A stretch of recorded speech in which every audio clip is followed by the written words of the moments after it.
Presiden dan Wakil Presiden Prabowo Gibran Kabupaten Purworejo menyampaikan selamat datang dan terima kasih atas kehadirannya pada Bapak Ibu sekalian, dan mohon maaf apabila dalam penyelenggaraan acara hari ini masih banyak kekurangan. Yang ketiga, kami laporkan bahwa peserta untuk konsolidasi kemenangan Bapak Prabowo dan Mas Gibran ini, khususnya di Kabupaten Purworejo, sebanyak yang kami undang sebanyak 500 kader, terdiri dari ketua pengurus partai koalisi, semua caleg partai koalisi, dan para pimpinan partai koalisi tingkat kecamatan.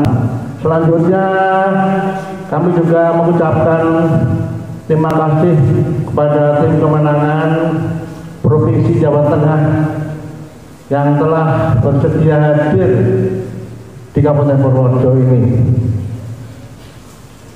di mana pada sore hari ini mengadakan konsolidasi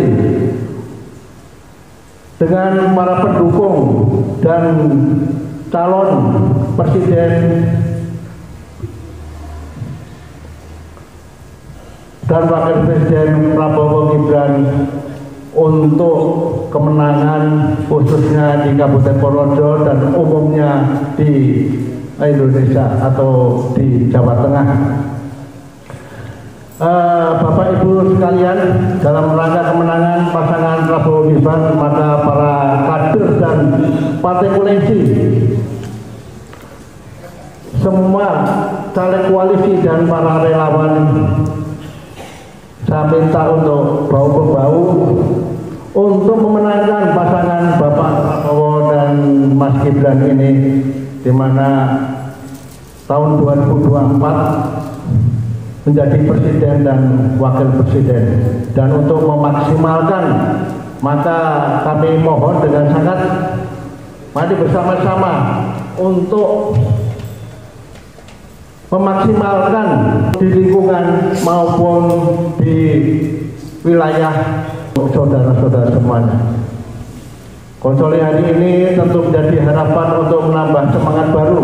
Maka kami TKD Kabupaten mohon bantuan kepada provinsi untuk memberikan suatu alat peraga atau APK yang lebih banyak, karena kita masih banyak kekurangan, ya. Setuju ya kira-kira kalau kita masih banyak kurang kaos, ya? Setuju ya? Ini kaosnya seperti Mas Imam, bagus sekali. Jadi nanti kalau dari provinsi ngedrop kaos maupun alat peraga, kita akan distribusikan kepada semua partai koalisi yang ada di Kabupaten Purworejo. Demikian atas nama TKD Prabowo Gibran Kabupaten Purworejo, bila mana banyak kekurangan, mohon maaf yang sebesar-besarnya. Wassalamualaikum warahmatullahi wabarakatuh. Pak Jokowi itu Presiden Republik Indonesia keberapa?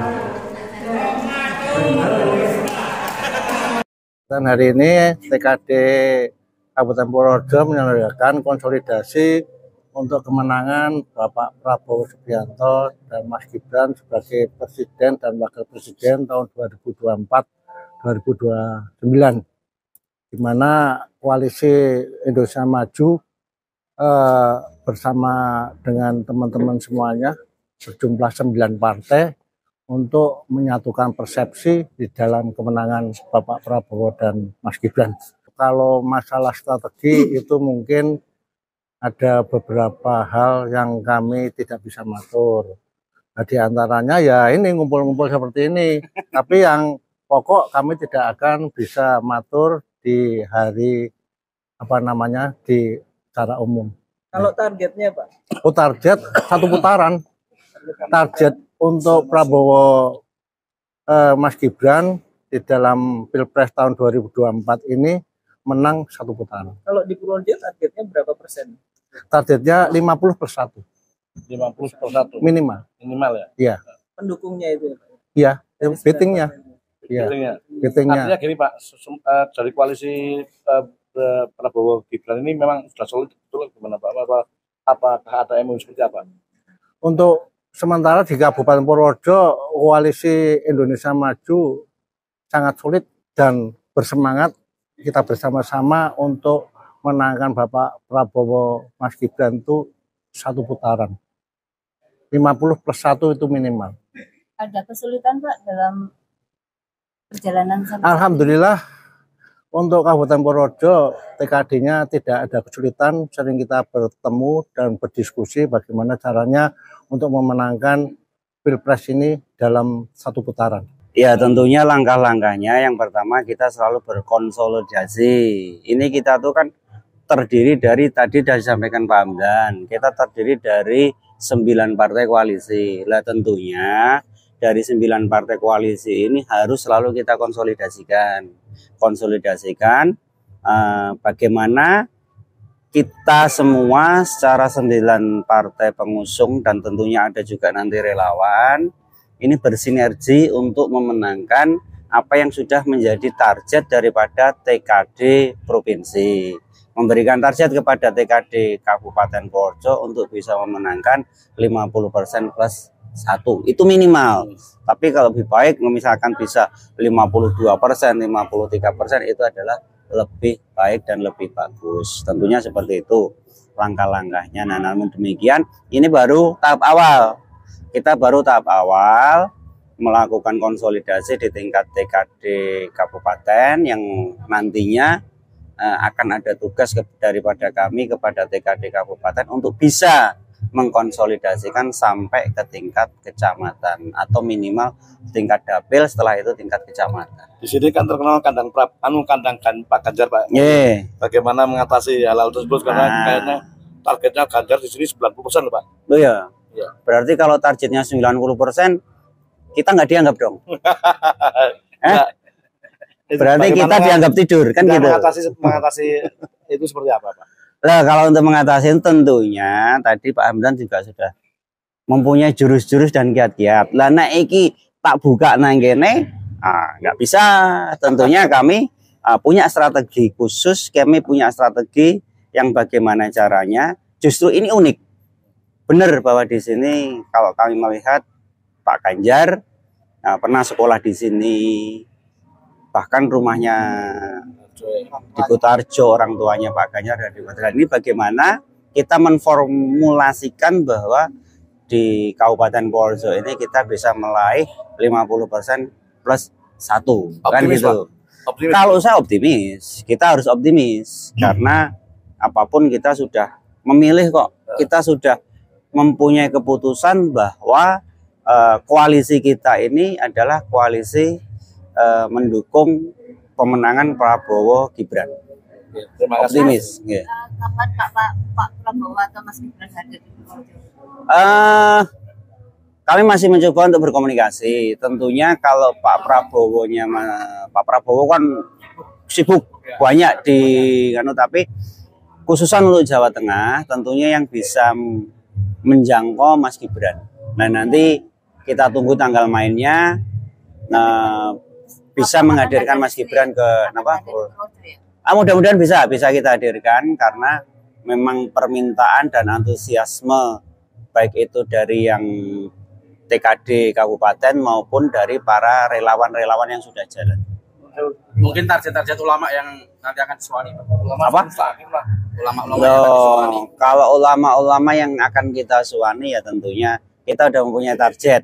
Kita sudah mempunyai target beberapa ulama yang akan kita suani. Namun masih dalam tanda kutip masih menjadi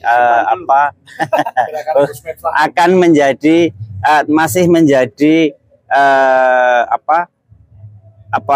seleksi daripada kami. Karena kan ini beberapa ulama ini sudah kita lihat nih, kita teropong ABC ini sini. Nah, tentunya kami kalau udah kehabisan ulama-ulama gede ya tentunya kami langsung ke kiai langgar kan gitu. Kiai langgar kan, ada kiai langgar, ada kiai musola dan lain sebagainya. Yang itu mereka semua adalah langsung menyentuh kepada masyarakat paling bawah. Kalau kita melihat tren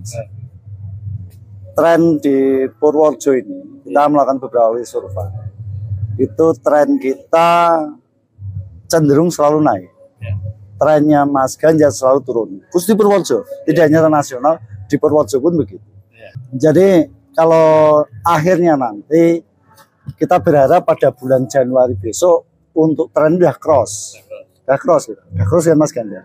Mas Ganjar per hari ini satu minggu yang lalu hasil dari survei masih di 51%, dan untuk Prabowo Gibran sudah di 37%. Dan itu proses tren naik. Harapan kami nanti Januari udah cross sehingga pada nanti di awal Februari kita sudah lebih tinggi daripada Mas Ganjar di Purworejo. Karena kalau kita melihat ya kita berbicara tentang Purworejo di mana wilayah pertanian memang kemudian isu-isu yang muncul yang sudah panjangan pahami juga tentang kartu tani, ketidakpuasan petani dan lain-lain itu memang cenderung bisa menjadikan ada pergeseran suara dari yang semula mendukung Mas Ganjar menjadi mendukung Prabowo Gibran. Demikian juga dengan yang kalau kita ngomong generasi milenial maupun generasi Z. Generasi milenial maupun Z akhirnya juga menyadari bahwa program-program yang ditawarkan oleh pasangan calon Prabowo Gibran ini lebih realistis untuk mereka. Karena bisa menyebutkan sumber anggarannya, kan begitu. Tidak hanya program, tapi sumber anggaran untuk program itu dari mana. Sudah bisa menyebutkan, sehingga dianggap lebih rasional, lebih realistis, sehingga mereka juga akhirnya berkecenderungan untuk bergeser juga. Itu satu hal yang baik, di mana akhirnya bahwa pemilih-pemilih kita itu akhirnya mulai untuk rasional. Tidak lagi cuma militan pada partai tertentu atau militan apa tidak. Termasuk primordialisme itu juga tidak lagi. Sehingga mereka harapan kita bahwa pemilu ini di mana rasionalitas lebih dikedepankan menjadi pemilu yang damai dan menggembirakan. Pak Jeni, ada yang menarik tadi untuk terkait kartu tani dan pupuk. Bagaimana ke depan untuk memperbaiki semua itu, Pak? Jadi sebelum ada kartu tani itu pupuk masih lancar. Setelah ada kartu tani, pupuk menjadi tidak lancar. Kan begitu, ditangkap oleh petani kan seperti itu. Artinya bahwa kita tinggal kemudian tata niaga terhadap masalah pupuk ini dikembalikan seperti yang sebelumnya. Sehingga tidak lagi akan berbicara tentang permasalahan hal yang kadang susah untuk dipahami oleh petani. Harus ada kartu, digesek, masih lusuh dan macam-macam. Termasuk kemarin juga kita sampaikan kepada pejabat Gubernur Jawa Tengah tentang tata niaga ini. Kita berharap nanti di bulan Januari nanti untuk permasalahan pupuk sudah dapat lebih baik daripada ketika sebelumnya. Di Purworejo ini di dalam beberapa keputusan strategis di tingkatan nasional maupun provinsi itu sudah ada beberapa hal yang memang ingin dilaksanakan oleh pemerintah pusat maupun pemerintah provinsi di Jawa Tengah ini. Seperti halnya tadi ada Pak Imam selaku Ketua Pansus tentang mineral non logam maupun rencana tata ruang wilayah. Itu Purworejo menjadi bagian tak terpisahkan dari proses perencanaan strategi nasional maupun provinsi tadi. Tentunya ini kami berharap bahwa pada akhirnya nanti industrialisasi itu juga akhirnya masuk juga ke Purworejo. Minimal industrialisasi di bidang perberasan dulu. Karena seperti kita ketahui beras di wilayah Purworejo ini begitu panen lari ke Karawang. Akhirnya nilai tambah atau surplus value-nya nggak ditangkap oleh warga Purworejo. Kita berharap industrialisasi di Purworejo nanti bisa digenjot sedemikian rupa sehingga proses produksi dari bahan mentah menjadi barang jadi ini dapat dinikmati oleh masyarakat di Purworejo itu sendiri. Terima kasih, Pak. Siap, matur suwun, Mas.